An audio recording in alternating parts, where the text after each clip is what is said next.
তো ভারতের রাষ্ট্র ক্ষমতায় যদি কেউ বসে তাইলে সে চাইবে যে বাংলাদেশ একটা সফল জাতিরাষ্ট্র যাতে না হইতে পারে, এখানে যাতে আসলে গণতান্ত্রিক ব্যবস্থাটা স্থায়ী না হয়, এখানকার উন্নতি যাতে আসলে ওই রকম না হয়, এইখানকার মানুষ যাতে আসলে বিভাজিত থাকে, এইটাই সে চাইবে।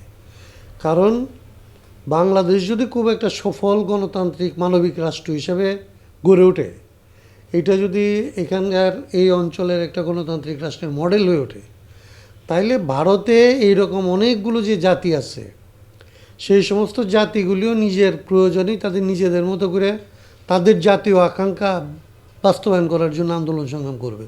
প্রয়োজনে তারা স্বায়ত্তশাসন চাইবে এবং এমন কি হইতে পারে যে তারা নিজেরা বাংলাদেশের পথ অনুসরণ করতে পারে।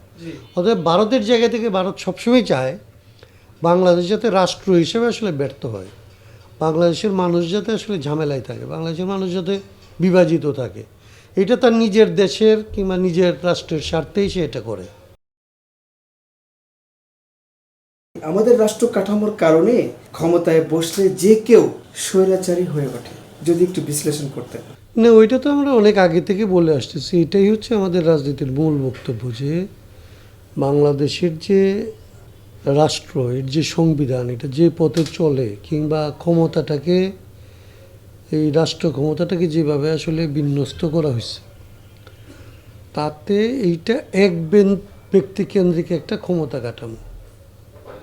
আপনাকেও যদি বসায় দেওয়া হয়, আমাকেও যদি বসায় দেওয়া হয়, তাহলে এই রাষ্ট্র পরিচালনা করতে হইলে আমাকে যা যা করতে হবে সেটা এইরকমই, যে আমার এই আচরণ বা আপনার এই আচরণ একটা স্বৈরাচারী আচরণই হবে। কারণ এখানকার ক্ষমতা কাঠামোটা এরকম না যে আপনি গণতান্ত্রিক পথে এটা চালাইতে পারবেন। তো ওই কথাটাই আমি বলছি, যে এখানকার রাষ্ট্র কাঠামোর কারণে যাকেই আপনি বসানোর আগ পর্যন্ত তিনি দেখবেন একরকম জনগণের পক্ষে কথা বলতেছেন, তাকে মনে হবে জনগণের নেতা, অনেক পরীক্ষায় পরীক্ষিত মনে হইতে পারে। কিন্তু এখানে বসানোর পরে উনি যখন এটা চালাইতে যাবেন, এই জিনিসটা এরকম যে এই প্রতিষ্ঠানটা পরিচালনা করার পদ্ধতিটা এরকম যে তাকে আসলে এক ব্যক্তিকেন্দ্রিক একটা ক্ষমতা দিয়ে চলতে হয়। সেইটা খুব স্বাভাবিকভাবে হচ্ছে আসলে স্বৈরতান্ত্রিক হয়, স্বৈরাচারী হয়। আপনি কি সংবিধান পরিবর্তনের কথাই ইঙ্গিত দিচ্ছেন? আমরা সংবিধানের ওই যে ধরেন ক্ষমতা কাঠামো অংশটার সংস্কারের কথা বলছি। মানে পুরো সংবিধান না, পুরো সংবিধান তো আমরা কখনোই পরিবর্তনের কথা বলি না। আমরা বলি যে আমাদের সংবিধানে মুক্তিযুদ্ধের যে আকাঙ্ক্ষাগুলি ছিল, এই আকাঙ্ক্ষাগুলি বাস্তবায়ন করতে হইলে ক্ষমতাটাকে যেইভাবে আসলে সাজানো দরকার ছিল সংবিধানে সেইভাবে সাজানো হয় নাই, সাজানো হয়েছে উল্টা পথে। আপনার উদ্দেশ্য রাখছেন আপনি গণতান্ত্রিক একটা বাংলাদেশ বানাবেন, কিন্তু আপনি ক্ষমতা কাঠামোটা বানাইছেন স্বৈরতান্ত্রিক। সেই জন্য আমরা বলছি যে একটা গণতান্ত্রিক বাংলাদেশ বানানোর যে আকাঙ্ক্ষা, এটার সাথে সঙ্গতি রেখে ক্ষমতা কাঠামোটার সংস্কার করতে হবে, এটাকে পাল্টাইতে হবে। আপনি কি মনে করেন দেশকে অস্থিতিশীল করতে ভারত এবং আওয়ামী লীগ মিলে ষড়যন্ত্র করছে? অস্থিতিশীল করার জন্য অনেকেই ষড়যন্ত্র করবে। ভারত তো এখানে খুব স্বাভাবিক। ধরেন ভারত বাংলাদেশের জন্ম থেকে এটা ভারতের স্বার্থ যদি ভারত দেখে, যেরকম আমি বললাম যে বাংলাদেশের রাষ্ট্র ক্ষমতায় যদি কেউ বসে, তো ভারতের রাষ্ট্র ক্ষমতায় যদি কেউ বসে তাইলে সে চাইবে যে বাংলাদেশ একটা সফল জাতিরাষ্ট্র যাতে না হইতে পারে, এখানে যাতে আসলে গণতান্ত্রিক ব্যবস্থাটা স্থায়ী না হয়, এখানকার উন্নতি যাতে আসলে ওই রকম না হয়, এইখানকার মানুষ যাতে আসলে বিভাজিত থাকে, এইটাই সে চাইবে। কারণ বাংলাদেশ যদি খুব একটা সফল গণতান্ত্রিক মানবিক রাষ্ট্র হিসেবে গড়ে ওঠে, এটা যদি এখানকার এই অঞ্চলের একটা গণতান্ত্রিক রাষ্ট্রের মডেল হয়ে ওঠে, তাইলে ভারতে এইরকম অনেকগুলো যে জাতি আছে সেই সমস্ত জাতিগুলিও নিজের প্রয়োজনেই তাদের নিজেদের মতো করে তাদের জাতীয় আকাঙ্ক্ষা বাস্তবায়ন করার জন্য আন্দোলন সংগ্রাম করবে। প্রয়োজনে তারা স্বায়ত্তশাসন চাইবে এবং এমন কি হইতে পারে যে তারা নিজেরা বাংলাদেশের পথ অনুসরণ করতে পারে। অতএব ভারতের জায়গা থেকে ভারত সবসময় চায় বাংলাদেশ যাতে রাষ্ট্র হিসেবে আসলে ব্যর্থ হয়, বাংলাদেশের মানুষ যাতে আসলে ঝামেলায় থাকে, বাংলাদেশের মানুষ যাতে বিভাজিত থাকে। এটা তার নিজের দেশের কিংবা নিজের রাষ্ট্রের স্বার্থেই সে এটা করে। তো সেই দিক থেকে ষড়যন্ত্রটা থাকবে। আর আওয়ামী লীগ যেহেতু এখন ধরেন এখান থেকে পরাজিত হয়ে পলায়ন করছে, তার জন্যে ধরেন এটা খুব স্বাভাবিক যে বাংলাদেশে এখন যারা আসলে যারাই রাষ্ট্র চালাক তারা তো আওয়ামী লীগের বিরুদ্ধে আন্দোলনকারী শক্তিরা রাষ্ট্র চালাইতেছে। তো সেই শক্তিগুলি আসলে রাষ্ট্র পরিচালনার ক্ষেত্রে ব্যর্থ হোক, তারা পিছিয়ে পড়ুক, তারা আসলে এখানকার অর্থনীতি মুখ থুবড়ে পড়ুক, এখানকার রাজনৈতিক ব্যবস্থাও কার্যকর হয়ে পড়ুক, গণতান্ত্রিক একটা পথে যাত্রা করুক, মানুষ বলুক যে আসলে এর চাইতে আওয়ামী লীগ ভালো, এটা তো তারা চাইবে। তার জন্যে আমরা বলবো এটা ভারত বা আওয়ামী লীগ ষড়যন্ত্র করতেছে, আর ভারত আর আওয়ামী লীগের জায়গা থেকে এটা তাদের আসলে তাদের এই মুহূর্তের যে লক্ষ্য উদ্দেশ্য এটা একসাথে মিলে যাচ্ছে। সেজন্যই তাদেরকে মনে হবে আপনার ষড়যন্ত্রকারী, আপনার মনে হবে যে তারা এখানে চক্রান্ত করতেছে। প্রতি রাম মন্দির বানানো নিয়ে রংপুরে এবং নাটোরে যে উত্তেজনা চলছে এ বিষয়ে আপনার মত কি? আমি নিজে মনে করি না যে এটা ভারতের মতো আমাদের হওয়া উচিত। আমাদের মাঝে মনে হয় যে কারো মন্দির বানানোর অধিকার আছে, মসজিদ বানানোর অধিকার আছে, পূজা করার অধিকার আছে, না করার অধিকার আছে। এই জায়গাগুলি যদি আসলে এটা দেখার ব্যাপার যে এইখানে অন্যদের যদি কোনো উস্কানি না থাকে, আমাদের দেশের যারা আসলে হিন্দু ধর্মের মানুষ তারা যদি তাদের মন্দির বানায়, তারা যদি তাদের মূর্তি বানায়, তারা যদি তাদের পূজার জন্যে তাদের নিজেদের টাকা পয়সা খরচ করে এরকম একটা কাজ করে, তাহলে সেখানে তো আসলে এটা নিয়ে উত্তেজনা তৈরি করার কিছু নাই।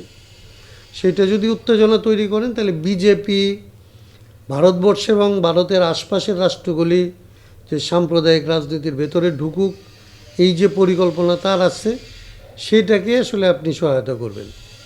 আপনি বিজেপির বিরোধিতার নামে বিজেপির রাজনীতিকে সহায়তা করবেন। বিজেপি চায় যে ভারত সহ এই দক্ষিণ পূর্ব এশিয়ার আসলে সাম্প্রদায়িক রাজনীতির নেতৃত্ব বিজেপির হাতে। বিজেপি চায় যে এই অঞ্চলের সমস্ত রাজনৈতিক দলগুলি কিংবা দেশগুলির মধ্যে এক ধরনের সাম্প্রদায়িক বাড়াবাড়ি মাথা চালা দিক। তাইলে এইখানে যদি আসলে হিন্দুরা কিংবা ধরেন ভারতে বৌদ্ধরা কিংবা পাশে চীনে ধরেন খ্রিশ্চানরা কিংবা অন্য জায়গায় খ্রিশ্চানরা, এরা যদি আসলে ধর্মীয় বাড়াবাড়ি করে, তাহলে ভারতের সমাজের মধ্যে আসলে ব্রাহ্মণ্যবাদের যে যারা আসলে ধারক বাহক তারা হিন্দুত্ববাদের বাড়াবাড়ি করাটাকে যৌক্তিক একটা কাজ হিসেবে দেখাইতে পারে। এবং সেই ক্ষেত্রে এই হিন্দুত্ববাদী জাগরণ কিংবা রাজনীতির আসলে হিন্দুত্বকরণ সেটা তাকে আসলে অনেক বেশি লংজিভিটি দেয় এবং সে অনেক বেশি রাজনৈতিকভাবে সে অনেক বেশি শক্তিশালী হয়। এবং সেটা করলে সে যাদের জন্য এই রাজনীতিটা করে তাদের যে আসলে ওইখানকার মাফিয়ারা আছে, আম্বানি আদানি সহ এরকমের আমাদের যেরকম এস আলম সামিট এরা আছে, ভারতেও তো তারা তাদের রাজনীতিটা করে হচ্ছে ওইরকম ভারতের এস আলমদের জন্য। তো তাদের লাভ হয়, তারা এটার পিছনে টাকা খরচ করে। তারা ভারতের বাইরেও এইখানে মুসলিম সাম্প্রদায়িকতাকে উস্কে দিতে চায় এবং এটা যদি আসলে বাড়ে তাহলে তাদের জন্য রাজনৈতিকভাবে লাভ হয়, এটা তারা চাইবে। আমাদের এখানকার মুসলিম সাম্প্রদায়িকতা ভারতের হিন্দু সাম্প্রদায়িকতাকে আসলে একভাবে উপকার করে।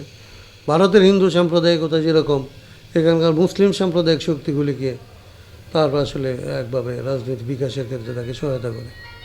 তাহলে পরিপূরক এবং একটার সাথে বিরোধী মনে হইতে পারে দৃশ্যত, কিন্তু এগুলি হচ্ছে একটা আরেকটার মিত্র। সম্প্রতি দিনাজপুরের একজন জুলাই যোদ্ধা সড়ক দুর্ঘটনায় নিহত হয়েছে, কেউ কেউ বলছে হত্যা করা হয়েছে। এ বিষয়ে আপনার মত কি? আমার ঠিক জানা নাই, কিন্তু এটা ধরেন সবটাই সম্ভব। ধরেন অ্যাক্সিডেন্টে মৃত্যুর তো আমাদের এখানে ধরেন কোনো সীমা পরিসীমা নাই। প্রতিনিয়ত ধরেন আমাদের রাস্তা সবচাইতে অনিরাপদ এবং এই নিরাপদ সড়কের জন্যে আমাদের ছাত্ররা লড়াই সংগ্রাম করতে করতে তারা আসলে শেষ পর্যন্ত এই কোটা সংস্কারের হাত ধরে বাংলাদেশে অভ্যুত্থান পর্যন্ত করলো, কিন্তু সড়কের নিরাপত্তা তো আমরা পাইলাম না। আবার ধরেন এখানে হাদির মতো মানুষকে ধরেন প্রকাশ্য দিবালোকে ঢাকায় খুন করা হয়েছে। এখন এইটা ধরেন হইতেই পারে যে একজন জুলাই যোদ্ধা যদি কোনো কারণে ওইখানকার আসলে যারা আছে, যারা অস্থিতিশীলতা তৈরি করতে চায় জুলাই যোদ্ধাদের উপর যাদের ক্ষোভ আছে, তারা এটা করতেও পারে। আমি ঠিক জিনিসটা জানি না, আমার পক্ষে খুব যথাযথ মুক্ত মন্তব্য করা আসলে সম্ভব হবে না। সংসদে হিজাব নিকাব নিয়ে আমরা দেখলাম, তর্ক দেখলাম, এই বিষয়টিকে আপনি কীভাবে? এগুলি হচ্ছে অপ্রয়োজনীয় তর্ককে আসলে একভাবে মানে সংসদ যে পরিচালনার জন্য আমাদের যে টাকা ওরা খরচ করে, এটা পরিচালনার জন্য আমাদের মানে দেশের মানুষের যে পরিমাণ টাকা খরচ করতে হয়, সেইখানে প্রয়োজনীয় আলাপের চাইতে কম প্রয়োজনীয় আলাপ কিংবা অপ্রয়োজনীয় আলাপ বেশি হয়।